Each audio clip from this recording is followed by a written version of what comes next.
So ನಾವು ನಮ್ಮ life ಟೈಮಲ್ಲಿ ತುಂಬ ಮೂವೀಸ್ ನೋಡಿರ್ತೀವಿ. ಕೆಲವು ನೋಡಿ ಹಾಗೆ ಮರ್ತೋಯ್ತೀವಿ, ಆದರೆ ಕೆಲವು ಮಾತ್ರ ತುಂಬ ಇಂಪ್ಯಾಕ್ಟ್ ಮಾಡೋದು. ಕ್ರೆಡಿಟ್ಸ್ ರೋಲ್ ಆಯ್ತಿದ್ರು ಸ್ಕ್ರೀನ್ನ ನೋಡಿಕೊಂಡು ಹಾಗೆ ಕೂತಿರ್ತೀವಿ. ಮತ್ತೆ ಆ ಮೂವಿ ನೋಡಬೇಕು ಅನ್ಸಿದ್ರು ಯೋಚನೆ ಬರೋದು ಒಂದೇ, ಸೊ ಇವತ್ತಿನ ವಿಡಿಯೋದಲ್ಲಿ ನನಗೆ ಹಾರ್ಟ್ ಬ್ರೇಕ್ ಮಾಡಿದ ಸಿನಿಮಾಗಳ ಬಗ್ಗೆ ಮಾತಾಡ್ತೀನಿ. ಈ ಮೂವಿ ಎಷ್ಟು ಇಮೋಷನಲಿ ವೀಕ್ ಮಾಡಿದೆ ಅಂದ್ರೆ ಮತ್ತೆ ಆ ಮೂವಿ ಆಗ್ಲಿ ಆ ಪರ್ಟಿಕ್ಯುಲರ್ ಸೀನ್ಸ್ ಆಗ್ಲಿ ನೋಡೋ ಧೈರ್ಯ ನನಗಿಲ್ಲ. ಈ ಮೂವೀಸ್ನ ನಾನು ಯಾವುದೇ ರೀತಿಲಿ ರ್ಯಾಂಕ್ ಮಾಡ್ತಿಲ್ಲ. ಇದೇ ಟಾಪ್ 8 ಹಾರ್ಟ್ ಬ್ರೇಕಿಂಗ್ ಮೂವೀಸ್ ಅಂತ ಹೇಳ್ತಿಲ್ಲ, ಇನ್ನು ತುಂಬಾ ಹಾರ್ಟ್ ಬ್ರೇಕಿಂಗ್ ಮೂವೀಸ್ ಲಿಸ್ಟ್ ಇದೆ. ಆದರೆ ಈ ವಿಡಿಯೋದಲ್ಲಿ ಈ 8 ಮೂವೀಸ್ ಬಗ್ಗೆ ಮಾತಾಡ್ತೀನಿ. ಮತ್ತೆ ಈ ವಿಡಿಯೋಸ್ ಅಲ್ಲಿ ಮೂವಿ ಸ್ಪಾಯ್ಲರ್ ಇರುತ್ತೆ. ನೀವು ಯಾವುದಾದ್ರೂ ಸ್ಪೆಸಿಫಿಕ್ ಮೂವಿ ನೋಡಿಲ್ಲ ಅಂದ್ರೆ ಆ ಪಾರ್ಟ್ ಸ್ಕಿಪ್ ಮಾಡ್ಬೋದು. ಆದರೆ ಇವೆಲ್ಲ ಮೂವೀಸ್ ಟೈಮ್ ಸಿಕ್ಕಿದ್ರೆ ನೋಡಿ ಅಂತ ರೆಕಮೆಂಡ್ ಮಾಡ್ತೀನಿ. 8 ಒಂದು ಆಪ್ಷನಲ್ ಇಡ್ತೀನಿ, ಬಿಕಾಸ್ ಆ ಮೂವಿ ಒಂದು ಸೌತ್ ಕೊರಿಯನ್ ಮೂವಿಯ ರೀಮೇಕ್ ಆಗಿದೆ. ಸಾಧ್ಯವಾದರೆ ಆ ಸೌತ್ ಕೊರಿಯನ್ ವರ್ಷನ್ನೇ ನೋಡಿ ಅಂತ ಹೇಳ್ತೀನಿ. ನಂಬರ್ 8, ಪುಷ್ಪಕ ವಿಮಾನ. ಈ ಕನ್ನಡ ಮೂವಿ ಮಿರಾಕಲ್ ಇನ್ ಸೆಲ್ ನಂಬರ್ 7 ಅನ್ನೋ south Korean movie remake. Pushpaka ವಿಮಾನ ರಿಲೀಸ್ ಆದಾಗ ಈ ಮೂವಿನ ಕನ್ನಡದಲ್ಲೇ ನೋಡಿದ್ದೆ, ಸೊ ಕನ್ನಡ ವರ್ಷನ್ ಬಗ್ಗೆನೇ ಹೇಳ್ತೀನಿ. ಈ movie main theme father daughter bonding. ಒಬ್ಬ ತಂದೆ ತನ್ನ ಮಗಳು ಖುಷಿಗಾಗಿ ಏನೆಲ್ಲ ಕಷ್ಟಪಡ್ತಾನೆ ಅಂತ ಫಸ್ಟ್ ಹಾಫ್ ಅಲ್ಲಿ ತೋರಿಸ್ತಾರೆ. ಮೂವಿ ಡೈರೆಕ್ಷನ್ ಅಲ್ಲಿ ತುಂಬಾ ಫಾಲ್ಟ್ಸ್ ಇದೆ.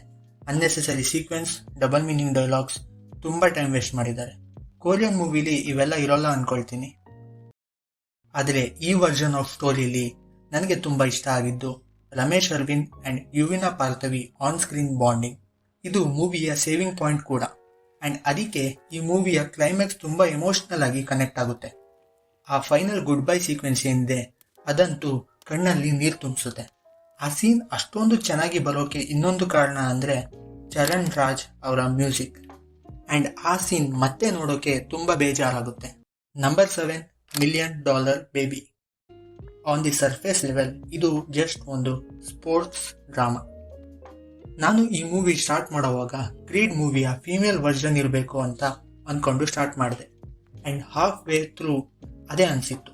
ಆ ಮೂವಿಲಿ ಮ್ಯಾಗಿ ಅನ್ನೋ character Frankie, which is played by Clint Eastwood, and ಅವರೇ ಈ ಮೂವಿ ಡೈರೆಕ್ಟ್ ಮಾಡಿರೋದು. ಸೊ ಫ್ರ್ಯಾಂಕಿ ಹತ್ರ ಟ್ರೈನಿಂಗ್ ತಗೊಳ್ಳೋಕೆ ಮಾಡೋ ಸ್ಟ್ರಗಲ್ ನೋಡಿ ಆಲ್ರೆಡಿ ಫೇವ್ರೇಟ್ ಆಗಿಬಿಟ್ರು. ಈ ಕ್ಯಾರೆಕ್ಟರ್ಗೆ ಹ್ಯಾಪಿ ಎಂಡಿಂಗ್ ಸಿಗಲೇಬೇಕು, ಸಕ್ಸೀಡ್ ಆಗಲೇಬೇಕು ಅಂತ ನಾನೇ ಪ್ರೇ ಮಾಡೋಕೆ ಸ್ಟಾರ್ಟ್ ಮಾಡಿದ್ದೆ. ಆದರೆ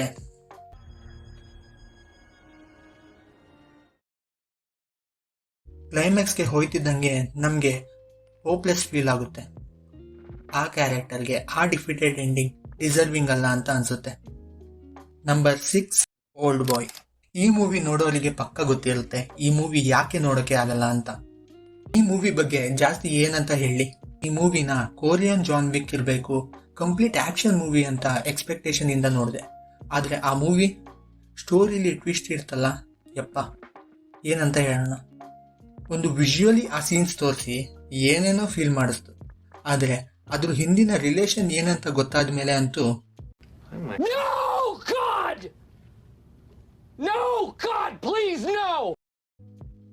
ಎಸ್ಪೆಷಲಿ ಆ ಕ್ಲೈಮ್ಯಾಕ್ಸ್ ರಿವೀಲ್ ಟೈಮಲ್ಲಿ ಆ ಕ್ಯಾರೆಕ್ಟರ್ಸ್ ಇಮೋಷನ್ ಇದೆಯಲ್ಲ, ವಾಹ್ ಇದಪ್ಪ ಆಕ್ಟಿಂಗ್ ಅಂದ್ರೆ. And even a screen play with that music ಕೇಳಿದಾಗ ಆ ಮೂವಿ ರೀವಿಸಿಟ್ ಮಾಡಬೇಕು ಅನ್ಸುತ್ತೆ. ಬಟ್ ಅಗೇನ್ ಆ ಇಮೋಷನ್ ಹೋಲ್ಡ್ ಮಾಡೋಕೆ ಆಗಲ್ಲ. ನಿಜವಾಗ್ಲೂ one of the greatest movie of all time from Korean cinema. Number 5, perfect blue. ಈ ಮೂವಿ ಬಗ್ಗೆ ಆಕ್ಚುಲಿ ಜಾಸ್ತಿ ಹೇಳೋಕೆ ಏನೂ ಇಲ್ಲ, ಯಾಕಂದ್ರೆ ನಂಬರ್ 1 ನನಗೆ ಈ ಮೂವಿ ಅರ್ಥನೇ ಆಗಲಿಲ್ಲ. ಮೆಟಫಾರಿಕಲಿ ಏನು ಹೇಳಿದ್ರು ಅಂತ ಅರ್ಥ ಆಯಿತು, ಬಟ್ ಆ ಸ್ಟೋರಿ ನಿಜವಾಗ್ಲೂ ತಲೆ ಕೆಡಿಸ್ಬಿಡ್ತು. ಈ ಮೂವಿ ಕೆಲವು ಸೀನ್ಸ್ ಅಂತೂ ತುಂಬಾ ಡಿಸ್ಟರ್ಬಿಂಗ್ ಆಗಿತ್ತು. ಐ ನೆವರ್ ಥಾಟ್ ಒಂದು ಆನಿಮೆ ವಿಜುವಲ್ಸ್ ಇಷ್ಟೊಂದು ಡಿಸ್ಟರ್ಬ್ ಮಾಡುತ್ತೆ ಅಂತ. ನಂಬರ್ 4, 3. ಸೊ ಈ ಮೂವಿ ಬಗ್ಗೆ ನನಗೆ ಆಬ್ವಿಯಸ್ಲಿ ವೈ ದಿಸ್ ಕೊಲೆವೆಲ್ಡಿ ಸಾಂಗ್ ಇಂದಾನೆ ಗೊತ್ತಾಗಿದ್ದು. Complete light hearted feel good comedy romance drama ಅನ್ಕೊಂಡೆ, ಆದರೆ ಆ ಮೂವಿ ಇನ್ನೂ ಡೀಪರ್ ಟಾಪಿಕ್ಸ್ ಮೇಲೆ ಫೋಕಸ್ ಮಾಡುತ್ತೆ. Bipolar disorder. ಇಂಡಿಯನ್ ಮೂವೀಸಲ್ಲಿ ಈ ಥರ ಸೀರಿಯಸ್ ಟಾಪಿಕ್ ತುಂಬ ಕಡಿಮೆ, ಆ್ಯಂಡ್ ಎಸ್ಪೆಷಲಿ ಮೂವಿ ರಿಲೀಸ್ ಆಗಿದ್ದು 2012 ಈ ಮೂವಿ ನನ್ನ ಹಾರ್ಟ್ ಬ್ರೇಕ್ ಮಾಡೋಕೆ ರೀಸನ್ಸ್ ಏನಂದ್ರೆ, ಒಂದು ಈ ಮೂವಿಯ ಕಾಸ್ಟ್. ಕ್ಲೈಮ್ಯಾಕ್ಸ್ ಅಲ್ಲಿ ಧನುಷ್ ಮತ್ತೆ ಶ್ರುತಿ ಹಾಸನ್ ಆಕ್ಟಿಂಗ್ ಮಾತ್ರ ಟಾಪ್ ಲೆವೆಲ್. ಅದರಲ್ಲೂ ಅನಿರುದ್ಧ್ ಅವರ ಮ್ಯೂಸಿಕ್ ಅಂತೂ I love it! Emotional scenes ಅಲ್ಲಿ ಶ್ರುತಿ ಹಾಸನ್ ಅವರ ಆಕ್ಟಿಂಗ್ ಇನ್ನೂ ಹಾರ್ಟ್ ಬ್ರೇಕಿಂಗ್ ಆಗಿರುತ್ತೆ. ನಂಬರ್ 3 ಸೈರಾಟ್. ಸ್ಟಾರ್ಟಿಂಗ್ ಮೂಮೆಂಟ್ಸ್ ಅಲ್ಲೇ ಅಟೆನ್ಷನ್ ಗ್ರ್ಯಾಪ್ ಮಾಡುತ್ತೆ. ಮೂವಿ ಅಪ್ಸ್ ಅಂಡ್ ಡೌನ್ಸ್ ತುಂಬಾ ಬ್ಯೂಟಿಫುಲ್ ಆಗಿ ಪ್ರೆಸೆಂಟ್ ಮಾಡಿದ್ದಾರೆ. ಪ್ರೀ ಕ್ಲೈಮ್ಯಾಕ್ಸ್ ಅಲ್ಲಿ okay they are in the better state ನಾವು ಅಂತ ಖುಷಿ ಪಡಬೇಕು ಆಡಿಯನ್ಸ್. ಅಷ್ಟರಲ್ಲಿ ಆ ತುಕಾಲಿ ಬಂಧುಗಳು ಬಂದು ಎಲ್ಲ ಹಾಳು ಮಾಡ್ತಾರೆ. ಕ್ಲೈಮ್ಯಾಕ್ಸ್ ಅಲ್ಲಿ ಮಗು ಹತ್ಕೊಂಡು ಆಚೆ ಬರೋ ಸೀನ್ ಅಂತೂ ಛೇ. ನಂಬರ್ 2 ದಿಯಾ. ಆಹಾ, ಏನ್ ಸಖತ್ ಲವ್ ಸ್ಟೋರಿ. ಸ್ಟಾರ್ಟಿಂಗ್ 10 ಮಿನಿಟ್ಸ್ ಅಲ್ಲೇ ಅಟೆನ್ಷನ್ ಗ್ರ್ಯಾಬ್ ಮಾಡ್ತು. ಇವಾಗ ಏನಿದ್ರು ಹ್ಯಾಪಿ ಎಂಡಿಂಗ್ ಆಗೋ ತನಕ ವೇಟ್ ಮಾಡಬೇಕು ಅಂತ ಅನ್ಕೊಂಡೆ. ಆ ನನ್ನ ಮಗುಂದು ಟ್ರೈನು ಟ್ಯಾನೋಸ್ಗಿಂತ ದೊಡ್ಡ ವಿಲನ್ ಆಗೋಯ್ತಲ್ಲ ಗುರು. ಈ movie direction from the initial point to the end perfect ಇತ್ತು. ಅಜನೀಶ್ ಲೋಕನಾಥ್ ಅವರ ಮ್ಯೂಸಿಕ್ ಅಂತೂ cherry on the cake. Characters, acting, ಆ ಎಮೋಷನ್ ಎಲ್ಲ ಪರ್ಫೆಕ್ಟ್ ಆಗಿತ್ತು. ನನ್ನ ಪ್ರಕಾರ ಇದು ಕನ್ನಡ ಇಂಡಸ್ಟ್ರಿಯಲ್ಲಿ one of the best love story and valid reasons ಕೊಟ್ಟು ಡಿಫೆಂಡ್ ಮಾಡೋಕೆ ಕೂಡ ರೆಡಿ. ಈ ಮೂವಿ ಮೇನ್ ಹೈಲೈಟ್ ಆದಿ ಮತ್ತೆ ಅವರ ತಾಯಿಯ ಬಾಂಡ್. ಇಬ್ರದ್ದು ಆ ಸ್ಕ್ರೀನ್ ಪ್ರೆಸೆನ್ಸ್ ಕೂಡ ಬಿಲೀವೇಬಲ್ ಆಗಿದೆ. ಆ ಟ್ರೈನ್ ಸೀನ್ ಬೇಕಾದ್ರೆ ಕ್ಷಮಿಸ್ತೀನಿ, ಆದರೆ ತುಂಬಾ ಹಾರ್ಟ್ ಬ್ರೇಕಿಂಗ್ ಸೀನ್ ಮೂವಿಲಿ ಅಂದ್ರೆ ಆದಿ ಅವರ ತಾಯಿಗೆ ಆ ಲೆಟರ್ ಕಂಪ್ಲೀಟ್ ಆಗಿ ಓದೋಕೆ ಆಗ್ಲಿಲ್ವಲ್ಲ ಅಂತ. ಅಂಡ್ ಲಾಸ್ಟ್ ಮೂಮೆಂಟ್ ಅಲ್ಲಿ ಆ ಲೆಟರ್ ರೀಡ್ ಮಾಡುವಾಗ ಆ ಸೀನ್ ಇದೆಯಲ್ಲ, ತುಂಬಾ ಹಾರ್ಟ್ ಬ್ರೇಕಿಂಗ್ ಆಗಿದೆ. ನಂಬರ್ 1 ರತ್ನದ್ ಪ್ರಪಂಚ. ಈ ಮೂವಿ ನಾನು ಕಂಪ್ಲೀಟ್ ಲೋ ಎಕ್ಸ್ಪೆಕ್ಟೇಷನ್ ಇಂದ ನೋಡಿದ್ದೆ. ಈ ಮೂವಿ ನೋಡೋಕೆ ಸ್ಟಾರ್ಟ್ ಮಾಡೋವಾಗ ನನಗೆ ಓನ್ಲಿ ಎಕ್ಸ್ಪೆಕ್ಟೇಷನ್ ಇದ್ದಿದ್ದು ಉಮಾಶ್ರೀ ಅವರ ಕಂಬ್ಯಾಕ್ ಮೂವಿ ಆಗುತ್ತೆ ಅಂತ. ಈ ಮೂವಿಯ ಮೇನ್ ಸ್ಟಾರ್ ಕೂಡ ಅವರೇ. ಬಿಕಾಸ್ ಮೂವಿಯ ಫಸ್ಟ್ ಹಾಫ್ ಅಲ್ಲಿ ಅಂಡ್ ಅಗೇನ್ ಸ್ಮಾಲ್ ಪಾರ್ಟ್ ಅಲ್ಲಿ ಉಮಾಶ್ರೀ ಅವರು ಕಾಣಿಸ್ಕೊಳ್ಳೋದು.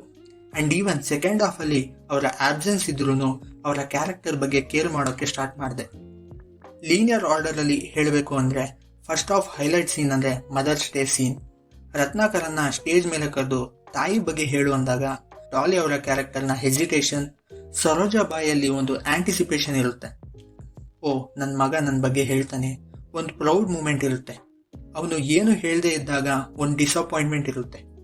ಅಂಡ್ ಡಿಸಪಾಯಿಂಟ್ಮೆಂಟ್ ಇದ್ರು ಮಗುನ ಡಿಫೆಂಡ್ ಮಾಡ್ತಾಳಲ್ಲ, ಆ ಸೀನಲ್ಲೇ ಫಿದಾ ಆಗ್ಬಿಟ್ಟೆ. ಮೂವಿ ಕ್ಲೈಮ್ಯಾಕ್ಸ್ ಅಲ್ಲಿ ರತ್ನಾಕರನ್ಗೆ ಫೋನ್ ಬಂದು ಆ ನ್ಯೂಸ್ ಗೊತ್ತಾದಾಗ ಈವನ್ ನನ್ನ ಹಾರ್ಟ್ ದಗ್ಗಂದಿತ್ತು. ಒಂದು ಮೂಮೆಂಟ್ ಅಲ್ಲಿ ಆಂಟಿಸಿಪೇಟ್ ಮಾಡಿದೆ ಈ ತರ ಕ್ಲೈಮ್ಯಾಕ್ಸ್ ಆಗುತ್ತೆ ಅಂತ, ಬಟ್ ಆ ಕ್ಲೈಮ್ಯಾಕ್ಸ್ ಬಂದಾಗ ತಡ್ಕೊಳಕ್ಕಾಗಿಲ್ಲ.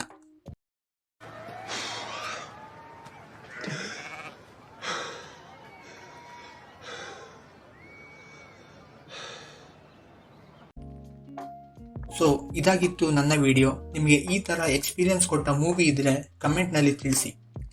ಇಷ್ಟ ಆದರೆ ಲೈಕ್ ಮಾಡಿ, ಇಷ್ಟ ಆಗಿಲ್ಲ ಅಂದ್ರೆ ಡಿಸ್ಲೈಕ್ ಮಾಡಿ ಅಂತ ಹೇಳ್ತಾ ಮುಂದಿನ ವಿಡಿಯೋದಲ್ಲಿ ಸಿಗೋಣ.